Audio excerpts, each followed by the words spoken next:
Welcome to Streaming News Network, Morning Edition, by J. Claude McDaniel. News without the hype and biased reporting. Please like and subscribe. This is J. Claude McDaniel with Streaming News Network. Authorities in Costa Rica are investigating the fatal shooting of 28-year-old social media influencer Gabriela de Los Angeles Sanaruja Chavarria and her 30-year-old boyfriend, Jorge Isaac Aguero. Investigators say several armed intruders forced their way into the couple's home during the early morning hours of July 4 and opened fire while the pair was asleep. Both victims were pronounced dead at the scene. Chavarria had built an online audience of more than 100,000 followers across Instagram and TikTok, where she shared lifestyle videos, travel experiences, and moments with her 9-year-old daughter. Following the attack, investigators say the suspects fled the area. Authorities are also examining the burning of a white vehicle believed to be connected to the incident. While investigators are considering several possible motives, including the possibility of retaliation, officials emphasize that no official motive has yet been established. Members of Costa Rica's Judicial Investigation Department processed the crime scene, recovered ballistic evidence, and removed the victims' bodies as the investigation got underway. Just one day before the attack, Chavarria shared a heartfelt video of her daughter on social media. Since news of her death, followers have filled the comments with messages of sympathy and support for her family. Police continue searching for those responsible as the investigation remains active. This is J. Claude McDaniel with Streaming News Network. A former Georgia public school teacher has reached a financial settlement with the Oglethorpe County School District after filing a lawsuit over disciplinary action taken following comments she made on her private social media account about the assassination of political activist Charlie Kirk. Michelle Mickens claimed she was placed on indefinite leave and encouraged to resign after posting comments following Kirk's death in September. While she stated that she did not support political violence, she also expressed harsh criticism of Kirk and wrote that the world was safer without him. According to settlement records, Mickens will receive approximately $270,420 for alleged emotional distress, along with approximately $17,080 for legal expenses. As part of the agreement, she also agreed not to seek future employment with the school district. The lawsuit was filed on her behalf by the Southern Poverty Law Center, which argued that public school employees retain constitutional free speech protections when speaking as private citizens outside their official duties. The school district has not publicly commented on the settlement. The case is one of several across the country involving educators who faced disciplinary action after making social media posts about Charlie Kirk following his assassination. Some of those educators have since been reinstated or reached legal settlements. This is J. Claude McDaniel for Streaming News Network. Federal authorities have announced charges against more than 30 people in connection with an international fraud and money laundering operation accused of stealing more than $65 million from elderly victims across the United States. According to prosecutors, the organization operated for several years using call centers in India and associates based primarily in Southern California. Investigators say scammers posed as technical support representatives, bank employees, or government officials, convincing elderly victims to withdraw large sums of cash, hide the money inside packages, and mail it to addresses controlled by the criminal network. The investigation received an unexpected boost from the creators behind the YouTube channel Scammer Payback and Trilogy Media. Their undercover videos documenting encounters with suspected scammers helped investigators identify several individuals and better understand how the organization operated. Authorities say the alleged leader of the operation, Hua Wang, pleaded guilty in federal court after admitting responsibility for coordinating more than 2,000 cash shipments between 2019 and 2023, resulting in approximately $64 million in losses to victims. Several additional defendants have also entered guilty pleas, with sentencing hearings scheduled over the coming months as the investigation continues. This is J. Claude McDaniel for Streaming News Network. A frightening roof collapse at a wholesale warehouse store in Ocean Township, New Jersey, sent shoppers running for safety after floodwaters rushed into the building. The incident occurred Monday morning at approximately 11 o'clock. Surveillance video shows part of the roof giving way as water poured into the store within seconds, forcing customers to flee the area. Officials say 27 people were inside the building when the collapse occurred. Remarkably, no injuries were reported. 2 individuals were briefly trapped but were able to free themselves without assistance. Multiple emergency response agencies arrived at the scene to secure the building, assist those inside, and evaluate structural conditions. Police officials said public safety remains their highest priority and urged motorists to avoid the surrounding area so emergency crews can continue their work. Authorities also reminded residents to call emergency services only for life-threatening situations while response operations remain underway.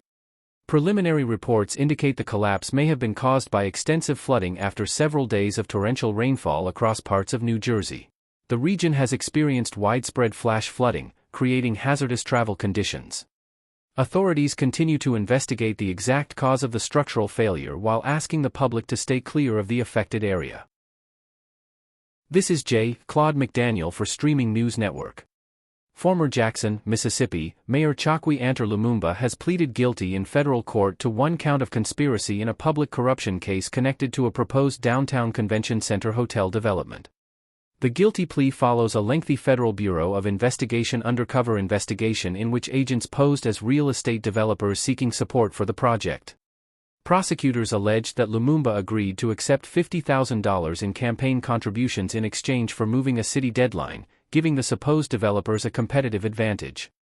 According to court filings, the agreement was made during a meeting in Florida in April of 2024. Prosecutors say Lumumba later directed a city employee to change the project's submission deadline before the campaign checks were deposited into his campaign account. Lumumba had previously denied any wrongdoing and had sought to have the charges dismissed. His guilty plea comes just days before he was scheduled to stand trial. The investigation has also resulted in charges against several other former public officials, including former Hinds County District Attorney Jody E. Owens II, who recently pleaded guilty and resigned from office. Lumumba now faces a maximum sentence of 5 years in federal prison and a fine of up to $250,000 when he is sentenced. This is J. Claude McDaniel of Streaming News Network.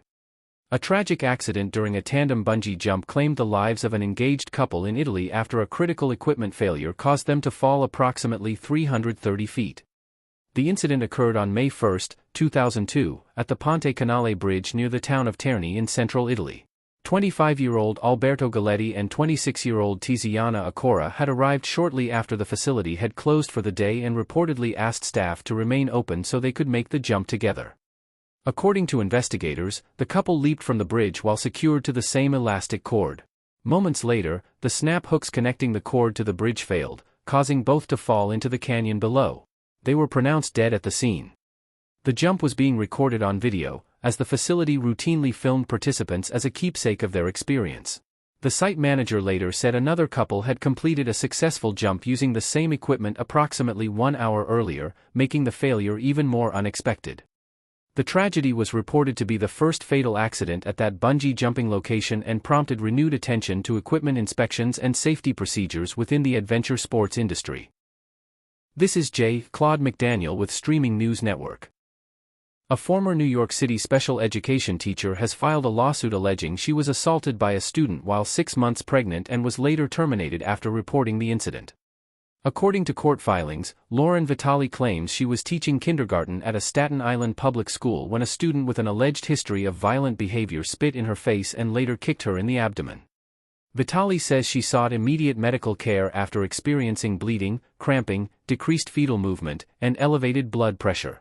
She alleges she feared for the safety of her unborn child. The lawsuit further claims school administrators blamed her for the incident, denied her workplace injury claim, reduced her pay, and later dismissed her from her position after she filed complaints through her union. Vitale also alleges that she experienced discrimination related to her pregnancy, retaliation after raising safety concerns, and a hostile work environment before her dismissal. School officials have declined public comment on the pending litigation, and the allegations have not been proven in court. Vitale, whose daughter has since been born, says she hopes to return to teaching and is seeking legal relief through the lawsuit.